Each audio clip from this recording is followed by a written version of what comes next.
हम लोग प्रिंट को क्या कर लेते हैं ना, एज ए ग्रांटेड ले लेता है, एज ए ग्रांटेड। ग्रांटेड मतलब कोई सोचता ही नहीं है कि एक जमाना रहा होगा जब प्रिंट था ही नहीं।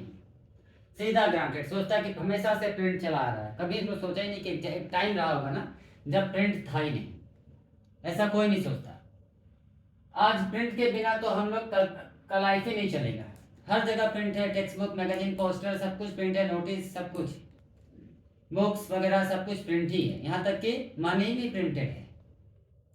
तो life can not be imagine without print. आज लाइफ इमेजिन नहीं कर सकते हम लोग। अगर बाई चांस ऐसा क्वेश्चन आ जाए कि life can't be imagine without print ना, तो इसमें ये लिखा यूजेस लिखना होगा कि even the in schools and colleges the text books which are used are printed one first. Even nowadays in present era the money is also printed which makes our life suitable। उसी तरह से different variety according two marks लिख देना, 3-4 point, 3 mark का होगा तो 3 point लिख देना। लेकिन हम लोग प्रिंट को ग्रांटेड ले लिया। किसी ने भी नहीं सोचा कि टाइम रहा होगा ना जब प्रिंट ही नहीं रहा होगा। कोई भी नहीं सोचा होगा। एक ऐसा टाइम भी रहा होगा जब प्रिंट होता ही नहीं होगा। कोई भी नहीं सोचता। कोई ये नहीं सोचता कि प्रिंट का हिस्ट्री होगा। प्रिंट का भी हिस्ट्री होगा। प्रिंट का हिस्ट्री धीरे धीरे प्रिंट बना होगा। ऐसा नहीं कि एक ही दिन बन गया होगा प्रिंट ना, बहुत टाइम लगा होगा बनने में। इसका भी हिस्ट्री होगा, कोई नहीं सोचता। इस चैप्टर में हम लोग यही पढ़ेगा, प्रिंट का हिस्ट्री, कैसे प्रिंट रेवोल्यूशन हुआ, किस तरह से प्रिंट रेवोल्यूशन। तो प्रिंट रेवोल्यूशन का डेफिनेशन कौन बताएगा? प्रिंट रेवोल्यूशन,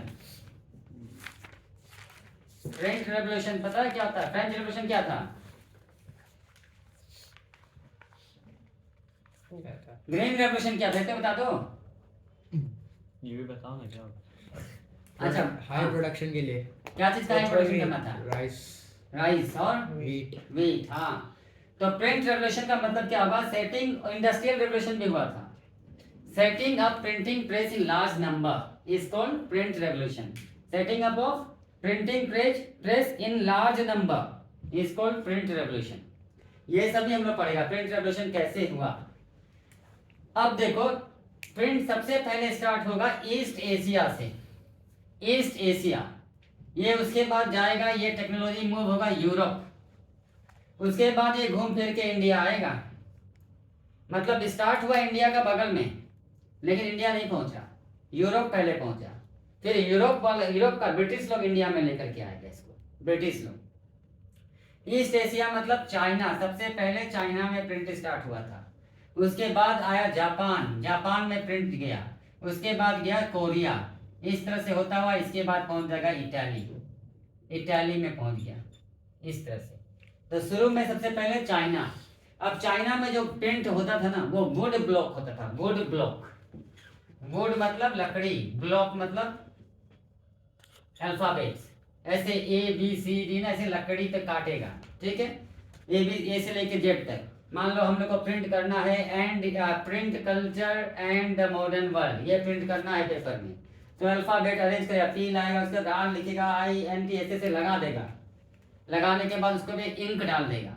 इंक डालने के बाद पेपर को उस पर छाप देगा और हो जाएगा प्रिंट। इस तरह से इसको बोलता है वुड ब्लॉक प्रिंटिंग। कौन सा प्रिंटिंग? Wood block printing. अगर बाई चांस पूछ दे what do you mean by wood block printing, earliest in ancient times in China, the wood block, the printing which was done by the wooden alphabets using ink on the paper is known as wood block printing। इसी को wood block printing बोला जाता है। और उस समय paper का quality इतना अच्छा था नहीं, इसलिए पोरस होता था पेपर। पोरस मतलब आर पार दिखाई देने वाला, पोरस। पोरस जो आर पार दिखता है पेपर का, तो एक ही साइड में प्रिंट होगा, सिर्फ ओनली वन साइड बस प्रिंटेड, सिर्फ एक साइड। दूसरा साइड में तो नहीं हो सकता क्योंकि इंक आ जाएगा ना उसका। तो सबसे पहला प्रिंटिंग वुड ब्लॉक प्रिंटिंग। सबसे पहले कहाँ प्रिंट हुआ? चाइना। सबसे पहले पेपर कौन बनाया? चाइना, सब जगह चाइना। उसके बाद चाइना से जापान गया। है कौन लेके गया? तो बुद्धिस्ट मिशनरीज, बुद्धिस्ट मिशनरीज लोग ये सेम टेक्नोलॉजी को जब वो जापान पहुंचा तो उन लोगों को सिखाया, बुद्धिस्ट मिशनरीज। फिर उससे होते हुए कोरिया, फिर उसके बाद इटाली। 594 AD में ऐसा माना था कि चाइना में ये वुड ब्लॉक, हैंड प्रिंटिंग भी इसको बोला था। क्या? Hand printing. सेम चीज को हैंड प्रिंटिंग भी बोला जाता है। हैंड प्रिंटिंग क्यों हैंड प्रिंटिंग? क्योंकि हाथ से प्रिंट करता था, उसको छापना पड़ता था इंक्ड सरफेस पे। इसलिए इसको हैंड प्रिंटिंग भी बोला जाता है। तो 5-6 पेज जब प्रिंट कर लिया ना, उसको या तो सील देगा या फिर उसको लकड़ी का डब्बा में डाल के रख देगा ताकि वो बच के रहे, गुम ना हो जाए। इसी को बोला जाता है एकोर्डियन बुक। तो दुनिया का सबसे एंशियंट बुक कौन सा है? एकोर्डियन बुक। 5-6 पेज होगा, या तो ये बॉक्स में, वुड लकड़ी का बॉक्स में डाला होगा, या फिर ये सिला होगा प्रिजर्व करने के लिए, गुम नहीं होने के लिए। तो एकोर्डियन बुक का definition, the printed papers either they were kept in wooden box और वेर सीवन, SEWN, या फिर सील देगा सीवन, and that is known as those papers together known as accordion book। उसी को accordion book बोला जाता था, accordion book। 594 AD में शुरू हुआ है इस तरह का। बोलो। अब क्या होगा, एक बुक प्रिंट हो गया ना, बुक मतलब 4-5 पेज, उसी को आदमी लोग ना कॉपी करेगा, देख करके लिखेगा, उसी को देख करके लिखेगा आदमी लोग देख करके। तो इसको बोला जाता था, जो लिखता था उसको बोला जाता है स्क्राइब।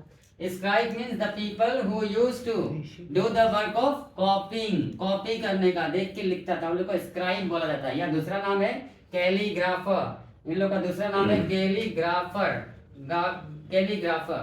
तो अगर डेफिनेशन लिखना होगा, calligrapher were the people who used to copy the things from printed materials, जो कॉपी करता था। या फिर स्क्राइब, सेमी डेफिनेशन होगा।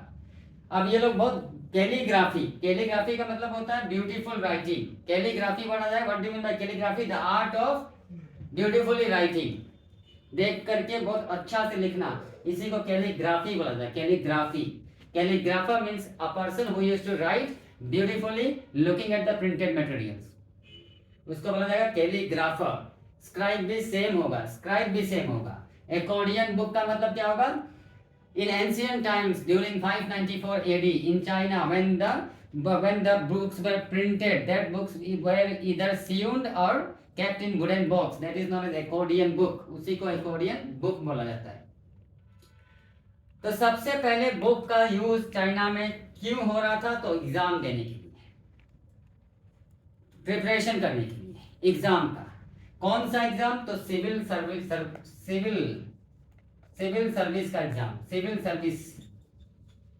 का एग्जाम, सिविल सर्विस एग्जाम, जो आज सिविल सर्विस में था, सिविल सर्वेंट होता है, सिविल सर्वेंट एग्जाम, जो आज भी इंडिया में भी होता है, यूपीएससी इसका नाम है इंडिया में, सिविल सर्विस का एग्जाम।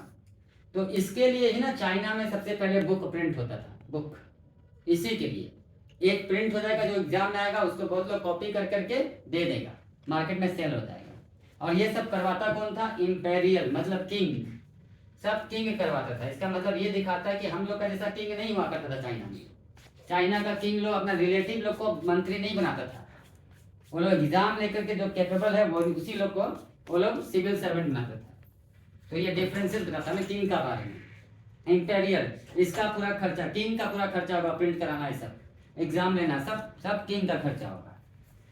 16th सेंचुरी आते आते बुक, ऐसा बुक का, एग्जाम का बुक का ना डिमांड बहुत बढ़ गया चाइना में, बहुत ज्यादा बढ़ गया। क्यों बढ़ गया? 2 रीजन है।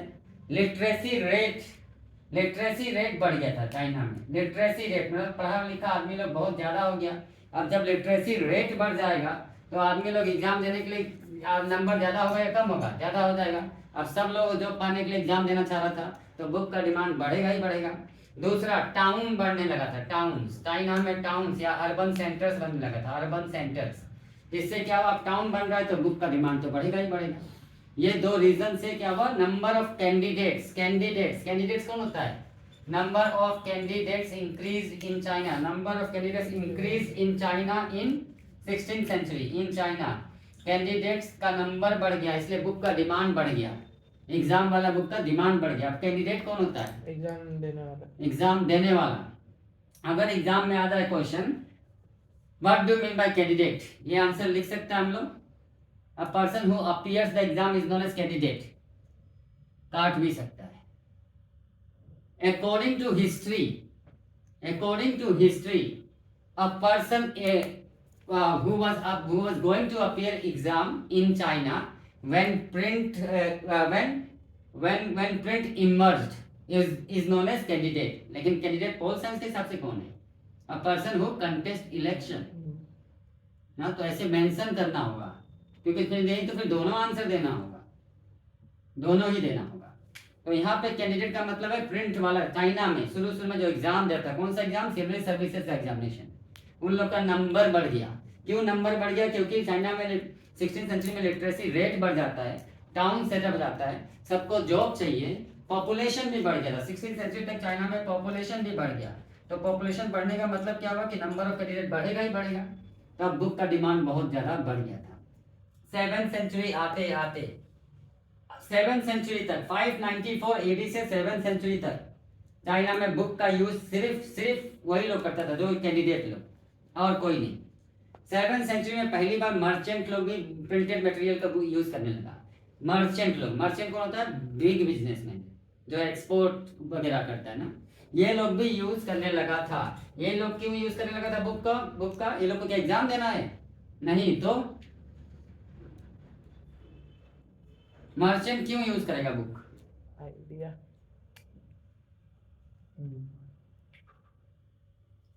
के लिए। आइडिया? क्या चीज का आइडिया? क्या चीज का आइडिया? ट्रेड ट्रेड का नॉलेज के लिए, ठीक है, ट्रेड का नॉलेज के लिए, ट्रेड का नॉलेज पाने के लिए, इंफॉर्मेशन के लिए, ठीक है, ट्रेड इंफॉर्मेशन के लिए कि कहाँ पे क्या चीज का कमी है, कहाँ पे क्या चीज मिल जाता है, ये सब के लिए। Second type of people merchant, जो लोग क्या यूज किया? प्रिंटेड को। पहला कौन था? कैंडिडेट्स, मर्चेंट लोग। अब इसके बाद ना अब variety, the use of print, variety, many use of print अब स्टार्ट हो गया। पहला है कैंडिडेट, दूसरा है मर्चेंट, तीसरा उसके बाद जो रिच वीमेन लोग भी पढ़ने लगा। रिच वीमेन लोग, आदमी लोग पोएम पढ़ने लगा, स्टोरीज पढ़ने लगा, ऑटोबायोग्राफी भी पढ़ने लगा। बहुत लोग ऑटोबायोग्राफी लिखने लगा, प्रिंट करने लगा, बहुत लोग पढ़ने लगा। कुछ लोग फिक्शन मतलब इमेजिनरी स्टोरी, इमेजिनरी। फिर कुछ लोग एंथ्रोलॉजीज लिखने लगा, ठीक है, एंथ्रोलॉजी, ये कुछ नया है जानने के लिए। एंथ्रोलॉजी किसका? Of masterpiece, of masterpiece, masterpiece, masterpiece word कहीं सुना अभी क्लास 10 में? एक बार भी नहीं सुना? मास्टरपीस आया था कहीं? वो 9 में था। 9 में था? कहाँ पे? अरे वो ड्राइंग वाला जो, हाँ, और दो फ्रेंड लोग, सु और धमसी। The last leaf. हाँ, द लास्ट लीफ। आ जाओ, इंग्लिश में क्लास 10 में मास्टरपीस है शायद। कहाँ है? मास्टरपीस वही पतला वाला बुक में है, जैसे 9 में पतला वाला बुक में था। अरे वो चैप्टर उसका गोल्ड का वो है। अच्छा, क्या नाम था चैप्टर का? नेकलेस। नेकलेस में मास्टर, हाँ नेकलेस में भी है, सही है। भोली को बोला गया ना मास्टरपीस अपना टीचर का। अच्छा, तो एंथ्रोलॉजी मतलब मास्टरपीस, ऐसा बुक ना जो बहुत हिट हो गया। जैसे आज के जमाना में आदमी लोग फिल्म का रिव्यू देता है ना कि कैसा है, फिल्म देखना चाहिए या नहीं देखना चाहिए, वही चीज है एंथ्रोलॉजी। जो बहुत फेमस बुक का बारे में लिख देना, ये सब भी आदमी लिखने लगा, पढ़ने लगा। तो क्वेश्चन आ सकता है ना, after 17th century the use of book in China, the use of book of China was diversified मतलब अलग अलग तरह से। तो कैंडिडेट लोग तो कर ही रहा है, फिर उसके बाद मर्चेंट लोग करने लगा, रिच वीमेन लोग को स्टोरी पढ़ने लगा, ऑटोबायोग्राफी लिखने लगा, पीपल लोग पढ़ने लगा, फिक्शन पढ़ने लगा, एंथ्रोलॉजी ऑफ मास्टरपीस पढ़ने लगा। एंथ्रोलॉजी मतलब thinking about any great work. शुरू में रिच वीमेन लोग ही पढ़ता था ये सब। क्यों रिच वीमेन? अफोर्ड कर सकता था। हाँ, बहुत महंगा होता था ना। अब देखो एक 6 पेपर का बुक प्रिंट हो गया है, उसको देख करके आदमी लिखेगा। अब लिखेगा तो उसको मेहनत करना पड़ेगा, तो टाइम लगेगा बनने में। टाइम जो भी चीज को लगता है बनने में हो जाता है महंगा, तो कॉमन पीपल तो खरीदेगा नहीं। ठीक है, rich women low, read and right. अब इसके बाद ना चाइना, अब ये चीज पहुंच जाएगा कहाँ? यूरोप, यही कोरिया से होते हुए। असल में लेके कौन गया था आगे आएगा, फिर भी बोल देता है। मार्को पोलो नाम का इंसान था जो इटाली का एक्सप्लोरर हुआ करता है। एक्सप्लोर कौन करता है? इसको नॉलेज चाहिए, तो वो लेकर गया इटाली, और वहां से इटाली से फिर वो आगे गया। फिर प्रिंटिंग प्रेस बनेगा यूरोप में, मैकेनिकल मशीन वाला, और वो आएगा चाइना। कहाँ आएगा? आउटपोस्ट। आउटपोस्ट यूरोप लोग का आउटपोस्ट सब चाइना में था। आउटपोस्ट का मतलब क्या होता है? सोल्जर लोग को रखना, रिजर्व सोल्जर, रिजर्व, जिसको आज इंडिया में बोलता है QRT, क्विक रिजर्व टीम। मतलब वो जूता पहन के सोता है, इतना रेडी है, जब भी ऑर्डर मिल जाए बस चल देना, QRT। वैसे यहाँ पे आउटपोस्ट होता था। क्यों आउटपोस्ट? क्योंकि ब्रिटिश लोग इंडिया को कैप्चर किया हुआ था। इंडिया में अगर कोई झगड़ा हो जाए तो वहां से पीछे से आ जाए चाइना से लौट उसको सोल्व करने के लिए। तो हर यूरोपियन कंट्री का जो है आउटपोस्ट कहाँ था? चाइना में ही था। क्योंकि वियतनाम को कैप्चर करके रखा था फ्रांस, ऐसे सब लोग कैप्चर ही करके रखा हुआ था। तो सारा आउटपोस्ट चाइना में था। तो जब प्रिंटिंग, मैकेनिकल प्रिंटिंग प्रेस जब वहाँ बन जाएगा तो यहाँ उन लोग का सोल्जर ऑफिसर लोग है, तो वो लोग प्रिंटिंग प्रेस यहाँ लेके आएगा, फिर वहीं से प्रिंटिंग प्रेस एक्सप्रेस हो गया। तो अगर एक लंबा क्वेश्चन यहाँ मिल जाए तो वही बनता है कि describe how hand printing change to mechanical printing in China. Hand से कैसे मैकेनिकल का। आउटपोस्ट यहाँ याद रखना और यहाँ पे खत्म कर देना है आउटपोस्ट में।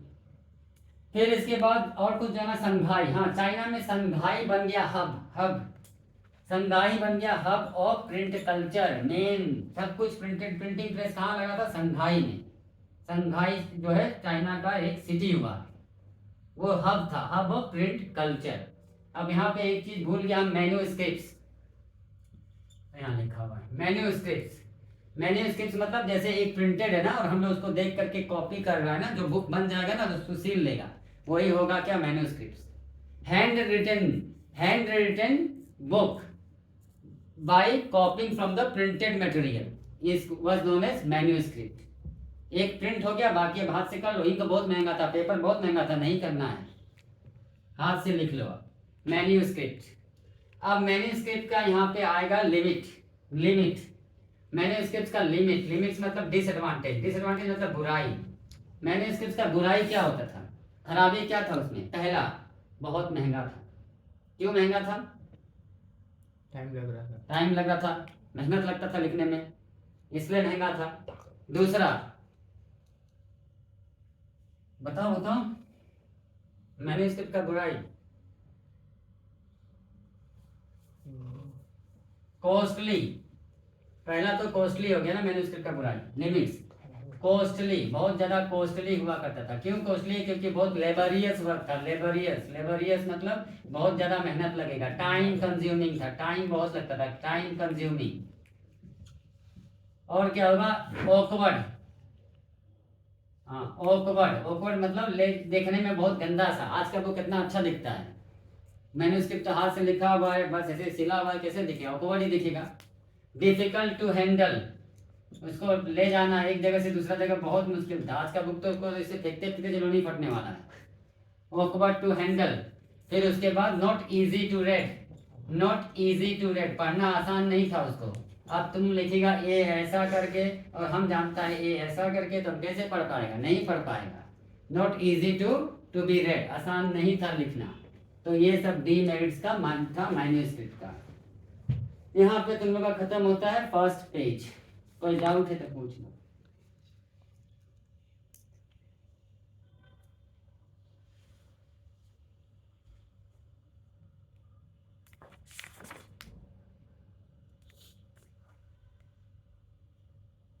चलो, नहीं है डाउट, आगे बढ़े।